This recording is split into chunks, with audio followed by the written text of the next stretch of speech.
এনসিপির সাথে আছেন, দেশের সাথে আছেন।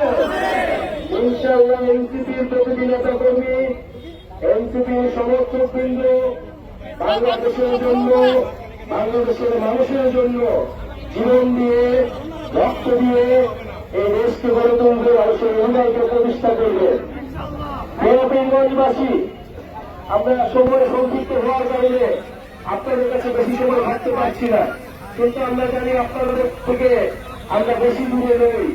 আপনাদের এলাকার সন্তান, আমাদের প্রিয় ভাই নিরামুক্ত সেলিম ভাই জাতীয় নাগরিক পার্টির পক্ষ থেকে আপনাদের এলাকায় কাজ করবে, আপনাদের সমস্যাগুলো শুনবে এবং আমরা সেই অনুযায়ী দেশকে গঠন করব।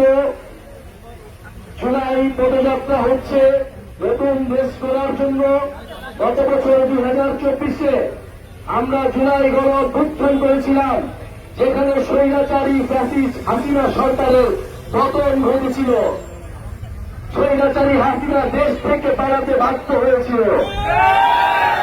আমরা এখন লড়াই করছি দেশ গঠনের, নতুন বাংলাদেশ, যেখানে আর বৈষম্য থাকবে না, যেখানে আর ফ্যাসিবাদ থাকবে না, যেখানে কোন ধরনের অন্যায়, চাঁদাবাজ, সন্ত্রাস থাকবে না।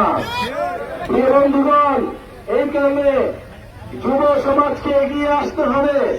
দেশের ছাত্র তরুণ যুবরা যতবার এগিয়ে এসেছে ততবার বাংলাদেশ বেঁচে গিয়েছে।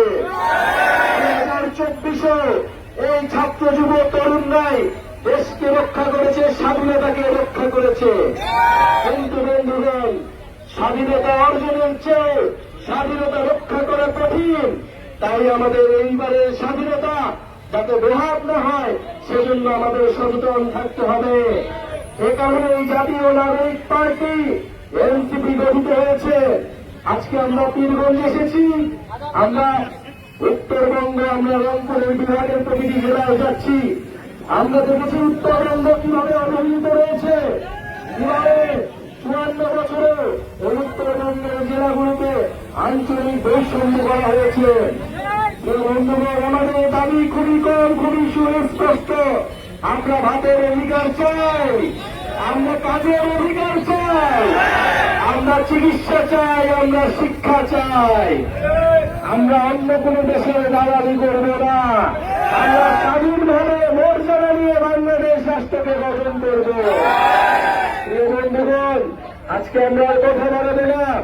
আমরা আজকে আপনাদের কাছে এসেছি, ওয়ারও নিয়ে যাচ্ছি, যে উদ্দেশ্যে আমাদের শহীদরা, আমাদের আহতরা লড়াই করেছিল, সেই স্বপ্ন পূরণে জাতীয় নাগরিক পার্টি মাঠে থাকবে, আপনাদের পাশে থাকবে। আপনারা আমাদের প্রতি আস্থা রাখুন। বাংলাদেশে 54 বছরে আপনারা বহু দল দেখেছেন, বহু রাজনীতিবিদ দেখেছেন, গত 16 বছরে আপনারা বহু রাজনীতি দেখেছেন, কিন্তু আপনাদেরকে মুক্তি দিয়েছিল এই ছাত্র তরুণরা। তবে ছাত্র তরুণদের উপরে ভরসা করুন। যদি আমরা ভুল করি, আমাদেরকেও সমালোচনা করুন। আমরা স্বৈরাচার এবং ফ্যাসিবাদের এই যে রাষ্ট্রটা হবে, সেটা পরিবর্তন করব। নতুন করে কাউকে স্বৈরাচার হতে দেব না, এটা আপনাদের কাছে আমাদের অঙ্গীকার। পীরগঞ্জবাসী, আমরা আজকে বিদায় নিচ্ছি।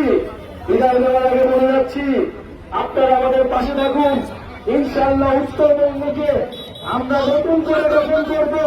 এই উত্তরবঙ্গের যে সমস্যা, এই ঠাকুরগাঁওয়ে আমাদের যে কৃষক সমাজ, এই কৃষকদের সন্তান আমরা, এই কৃষক পরিবার থেকে আমরা বিশ্ববিদ্যালয়ে পড়তে চাই। এই বিশ্ববিদ্যালয়ে পড়তে গিয়ে আমরা চাকরি পাই না, সেই চাকরির জন্য আমাদেরকে আন্দোলন করতে হয়েছে, কর্মসংস্থানের জন্য। আমরা মনে করছি এই ফ্যাসিবাদী সরকারের অধীনে আমরা আমাদের ভাতের অধিকার, আমরা আমাদের কাজের অধিকার পাবো না। তবে সরকার পতন করে নতুন করে দেশ গঠন করাই আমাদের অঙ্গীকার। সেই যাত্রায় আমরা আপনাদেরকে পাশে চাই। আপনারা পাশে থাকবেন, আমাদের এনসিপির পাশে থাকবেন। বাংলাদেশে কোন দল আছে, কোন অভ্যুত্থানের কোন পার্টি আছে, এই সারা দেশে কোন পার্টি আছে?